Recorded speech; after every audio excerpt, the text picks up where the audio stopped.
서울 강동구 고덕동에 있는 아파트 외벽입니다. 철근 가닥이 콘크리트 바깥쪽으로 불쑥 튀어나와 있죠. 철근이 들어있으니 그래도 다행인 거냐, 통뼈 아파트냐는 비아냥이 쏟아졌습니다. 건설사는 주 철근은 정상적으로 시공돼 안전엔 이상이 없는 거로 확인됐다면서 잘라내고 보수 조치를 하겠다고 밝혔습니다. 하지만 전문가들은 여전히 우려를 표명합니다. 구조적으로 문제는 없겠지만 약간의 영향은 있을 수가 있는 거거든요. 그렇다고 하면 처음 설계할 때부터 철근을 일단은 거기에 배근을 하지 않았어야 되는 거죠. 철근의 피복 두께가 확보가 안 됐던 부분들, 그리고 철근이 튀어나왔다는 것은 상부 철근과 하부 철근의 이 연결 자체가 결속이 제대로 안 된 거예요. 그래서 실제 저 부분을 잘라내고 문제가 없다 하는 것은 이제 그거는 이제 어떤 그 사후 처리 어떤 부분에서 어떤 처벌을 위한 할표의 어떤 그런 개념으로 가는 거고. 재시공이 결정되긴 했지만 철근이 빠진 채 지어진 인천 검단의 이른바 순살자이는 다시 짓기까지는 여러 해가 또 소요될 텐데요. 입주자들의 마음고생도 불가피해 보입니다. 지난해 초 무너져 모레부터 해체 공사가 시작될 광주광역시 아이파크만 봐도 적지 않은 시간이 걸린다고 하는데요. 다이아몬드 쇠줄로 조각을 내서 해체하는데 2년 가까이 걸릴 거라고 합니다.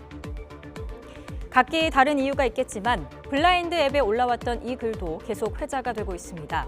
2020년에서 2021년 건설된 아파트는 자재값 탓에 부실이 우려됐다는 글인데요. 전문가들도 가능성이 없는 이야기는 아니라고 말합니다. 들어보겠습니다. 왜냐하면 2020년에서 2023년까지 이 기간에 이제 철근값이 상당히 이제 폭등을 했었는데 폭등했던 게 한 50% 이상에서 2배까지 이렇게 많이 뛰었던 부분이 좀 있고요. 그리고 이제 당시에 물류 파동이 좀 있었거든요. 그러다 보니까 이제 네미콘 수급에 좀 어려움이 좀 있었었죠. 이제 본격 장마철입니다. 폭우가 내린 어제 서울 강남의 고급 아파트에서는 누수와 침수 피해가 발생해 워터파크냐, 침수가 옵션이냐는 비판이 나오기도 했죠.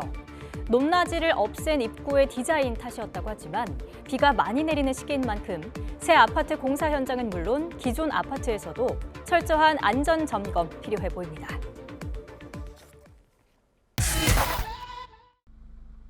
사고 직전 오송 궁평 지하차도를 빠져나온 차량의 블랙박스 영상입니다. 트럭이 차체 높이까지 솟구쳐 오르는 흙탕물을 가르고 위태롭게 달립니다. 이후 무너진 둑을 타고 넘친 물은 불과 3분 만에 지하차도를 가득 채웠고 뒤이어오던 차 15대를 그대로 잡아 가뒀습니다. 통제가 전혀 없는 차도에 평소처럼 들어선 차들이 몇 초 사이로 생사가 갈린 셈입니다. 선제 조치가 이뤄졌다면 어땠을까? 아쉬움은 행정당국을 향한 책임론으로 이어지고 있습니다. 사고 전 지자체가 지하차도 옆 미호강의 수위가 심상치 않다는 안내를 전달받은 것만 최소 3번에 달하기 때문입니다. 사고 전날 호우주의보에 이어 사고 발생 4시간 반 전에는 호우통제소의 호우경보 발령문이 전달됐습니다. 곧 수위가 8m에 달할 예정이란 알림이었습니다. 이후 물이 9m까지 차오르자 통제소는 사고 발생 2시간 전 직접 구청 담당과에 전화를 겁니다. 수위가 심각 수위에 이르렀다며 대비하라는 경고 메시지를 전달했습니다. 제방을 넘어갈 수 있다는 그런 심각한 상황이니까 주민들 대피로 시키든지 제방 유실이라든지 취약한 지점을 보강을 하든지. 하지만 도로 통제 등 이렇다 할 조치는 없었습니다. 무조건 통제하는 게 아니고 일단은 그 도로 상황이라든지 전체적인 상황을 모니터링하게 돼 있습니다.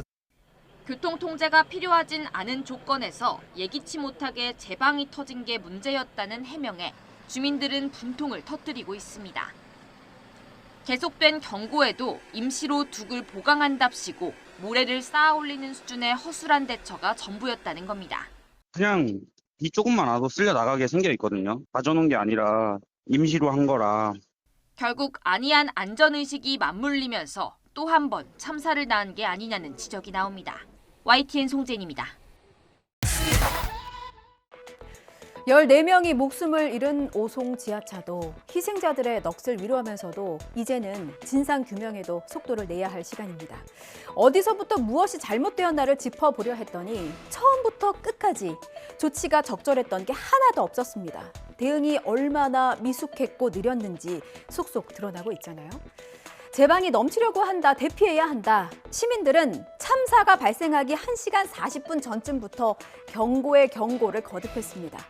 이런 시민들의 신고에도 헛발질로 엇박자를 낸 건 경찰, 소방, 자치단체 모두였습니다. 자, 먼저 지도 보시죠. 사고가 난 것은 궁평 2 지하차도였죠. 통제가 필요하다는 시민들의 신고에 경찰이 출동한 곳은 바로 이곳 궁평 1 지하차도였습니다. 수분 만에 출동한 것까지는 좋았는데 통제 지점을 잘못 찾은 겁니다. 이렇게 엉뚱한 곳에서 교통 통제를 하는 사이 궁평 2 지하차도에는 빠르게 물이 차올랐습니다.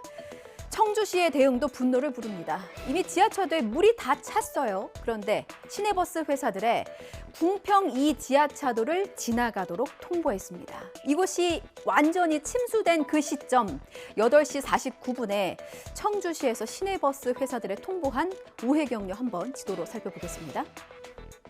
자, 파란색 실선이 평상시에 버스 노선이에요. 그러니까 비가 많이 오니까 이리로 우회를 해라 안내를 합니다. 그 안내 우회로가 바로 이 노란색 실선이에요.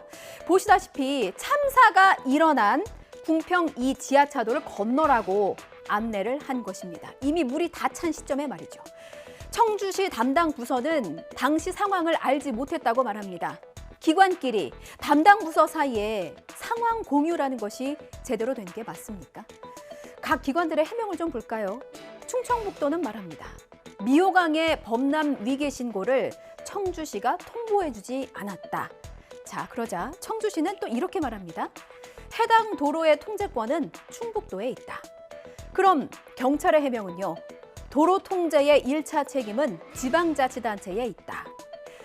충북소방본부도 청주시청과 흥덕구청 당직실에 10차례나 전화했지만 연결되지 않았다고 합니다.